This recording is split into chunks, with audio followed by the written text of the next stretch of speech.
Mitzi with Wellness Worthy with Coach Mitzi. Today we are talking nutrition. Some things to help on your weight loss journey, some things to help you, even if you're not trying to lose weight, know more about how to listen to your body, to what is working when you eat, what isn't working, and just things for your overall wellness.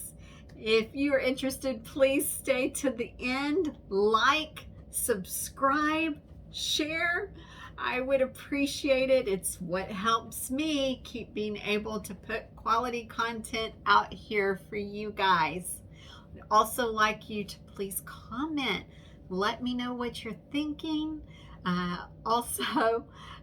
Feel free to give me any specific ideas that you're interested in, would like to hear more about as we're talking about our wellness journey with fitness, with weight loss, with self-care, just having some fun. Please feel free to share that information. Hey Worthies, we're back. Yeah, let's go ahead and get into today's topic, which I said is nutrition, and it goes with those who are starting to lose weight or those who just want to be a little bit healthier. And everybody's got reasons for that. It could just be that you're wanting to do that for yourself. You're wanting to do it for the environment, the planet, for the animals, because medically you need to do something different, or you're doing it for weight loss. Whatever your reason is, I'm glad you are here, and I know that you will get something from today's topics. And I'm going to go over 3 things today. So 3 things to help you on your wellness journey with nutrition. Now, this would be a great time for you to stop the video and go get your notebook, your journal, sticky notes, whatever you need to write these things down. Or you can just, snapshot, pause, write, whatever works for you.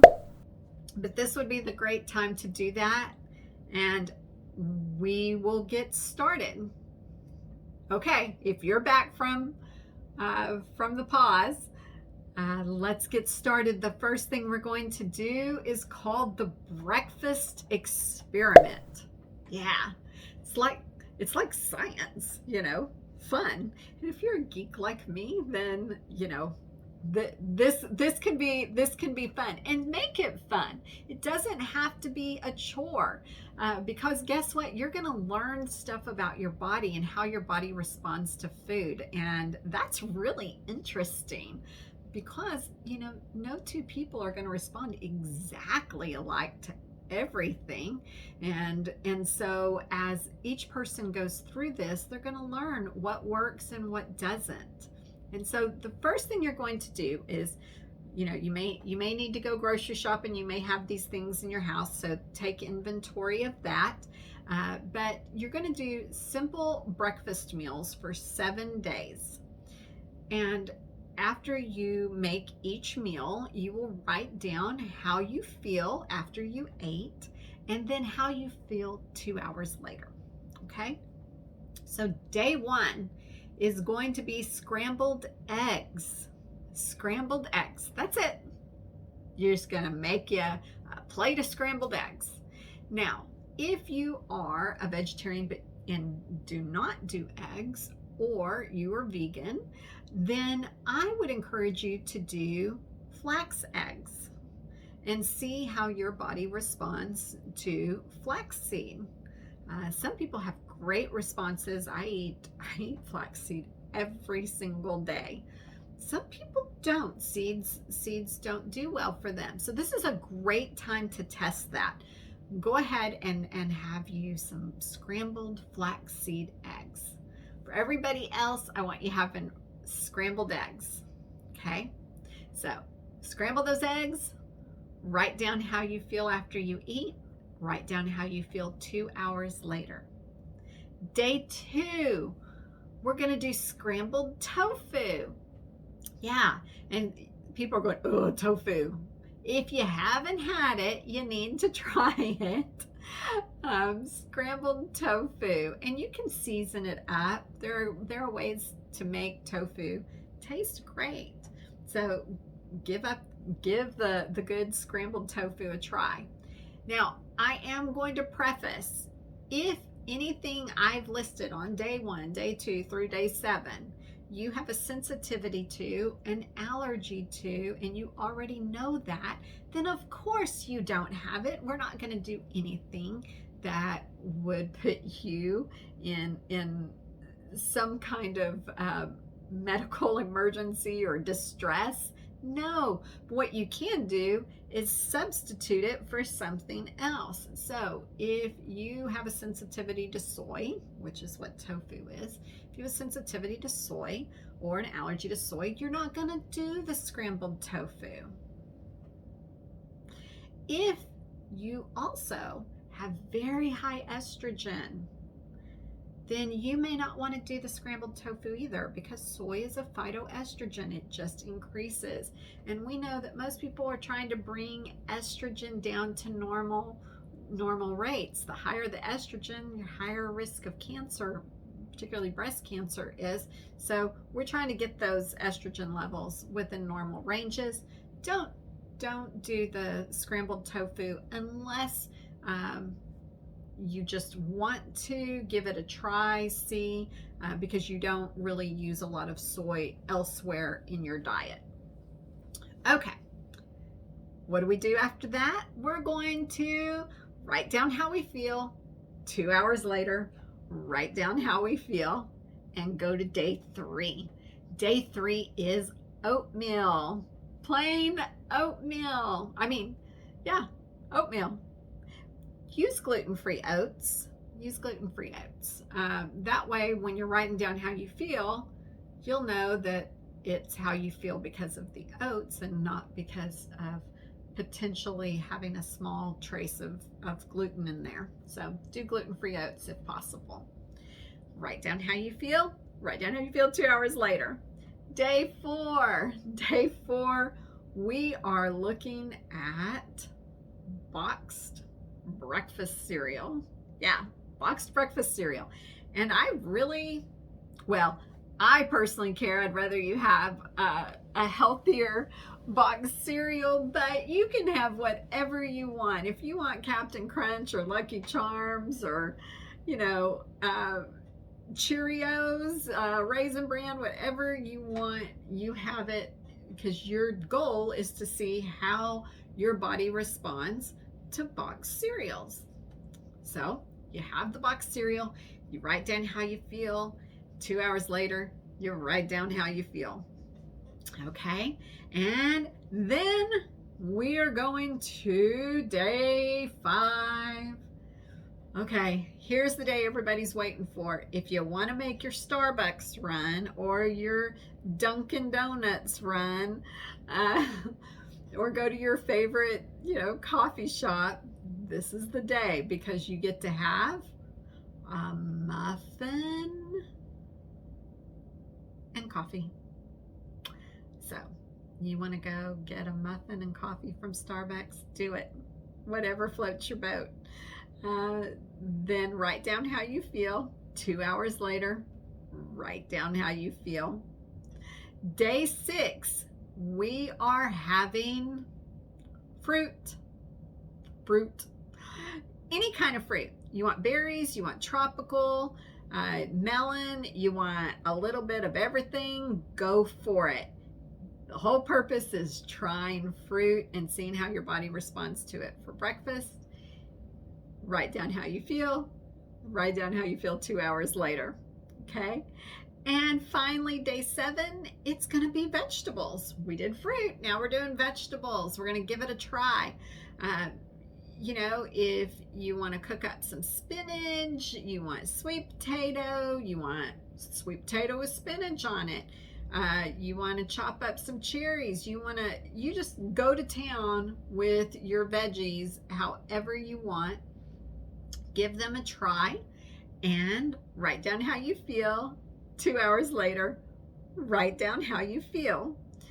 So this whole experiment is for you to have a breakdown in the different foods we eat. And often, if you notice, we eat a combination of these foods for breakfast.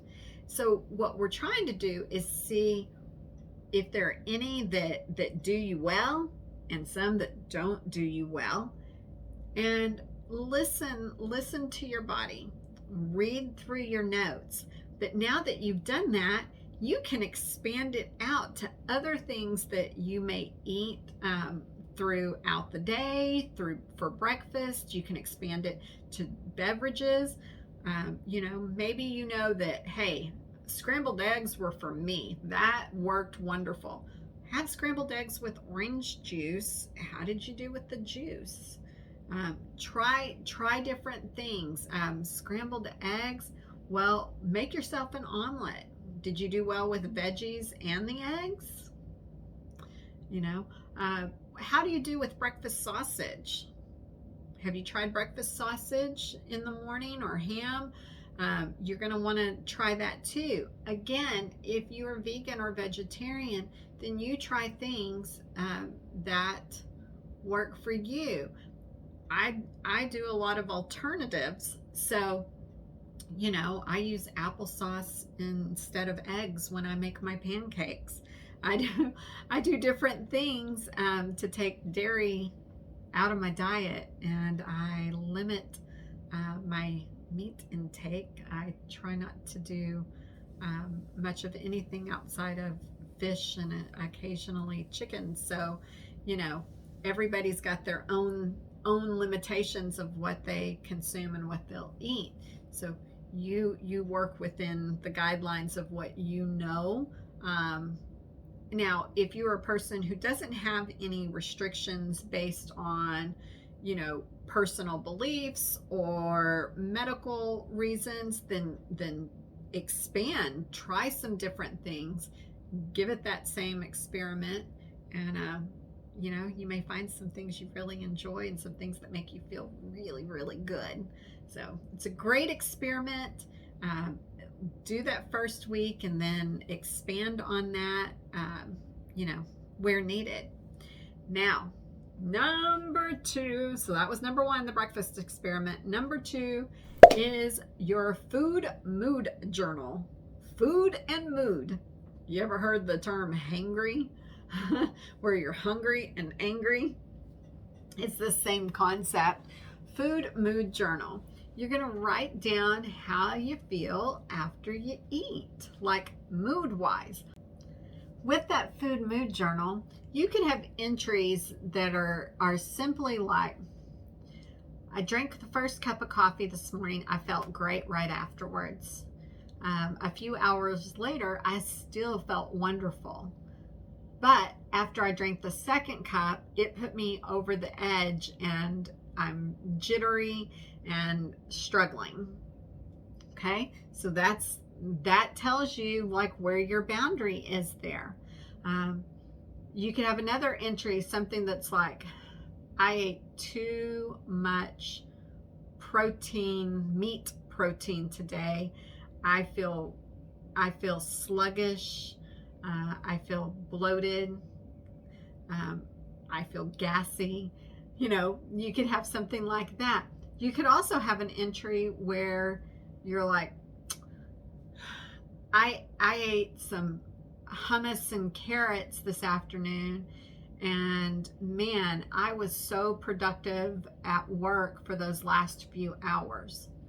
So write down how you feel, write down the mood, write down what you're experiencing. Are you bloated? Are you gassy?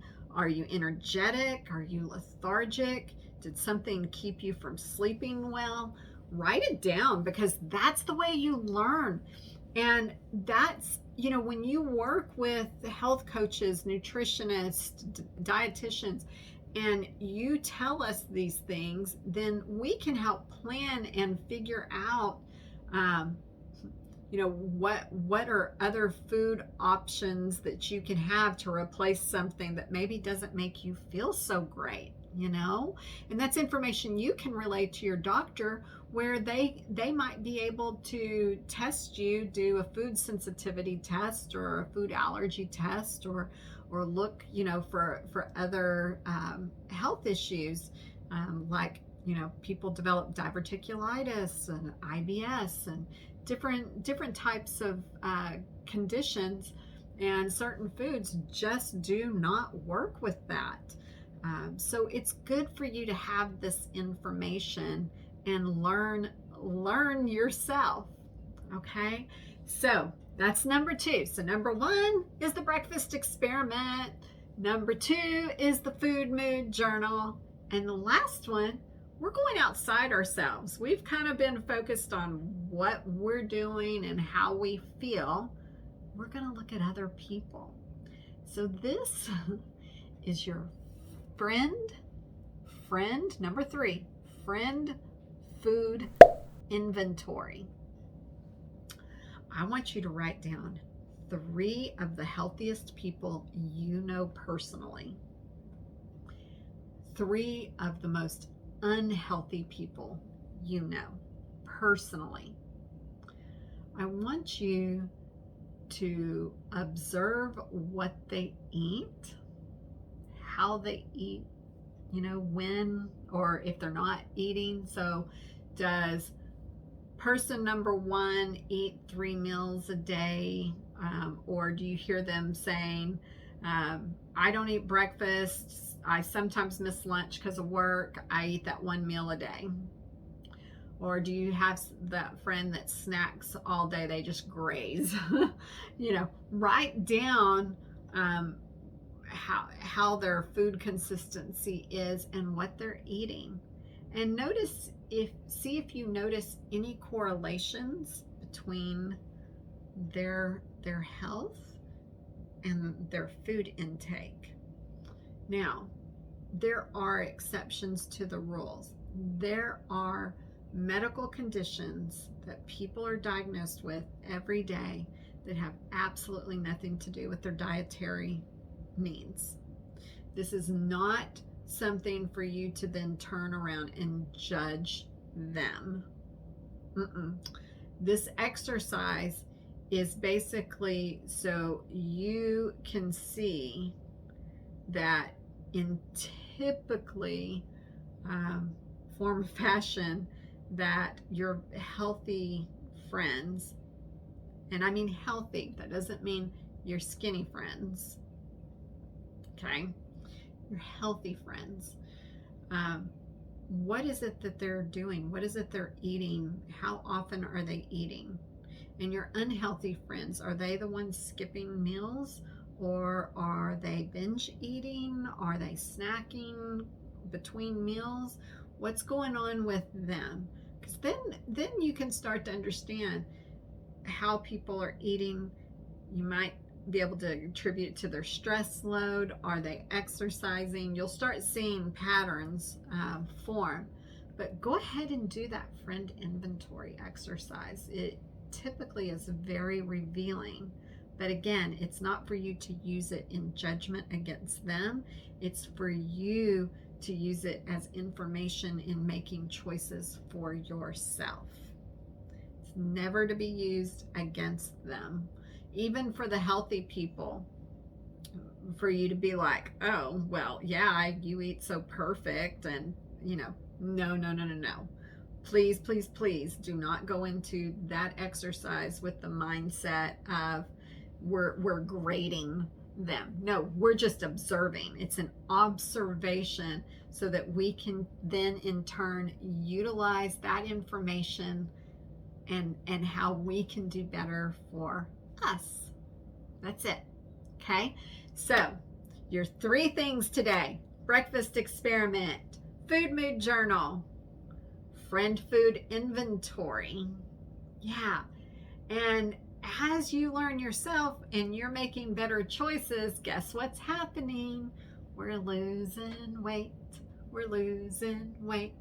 Or we're maintaining weight because we're already where we want to be, but we're feeling better. We're feeling more energetic. We're more in tune with our body. And through all this, we're gaining self-confidence and self-awareness, and that is so important on our wellness journey and in maintaining long-term health care for ourselves. So I hope this has been benefit for you today. I would love for you to please like, subscribe, share, all the things. Follow me on Twitter at www.coachmitzi.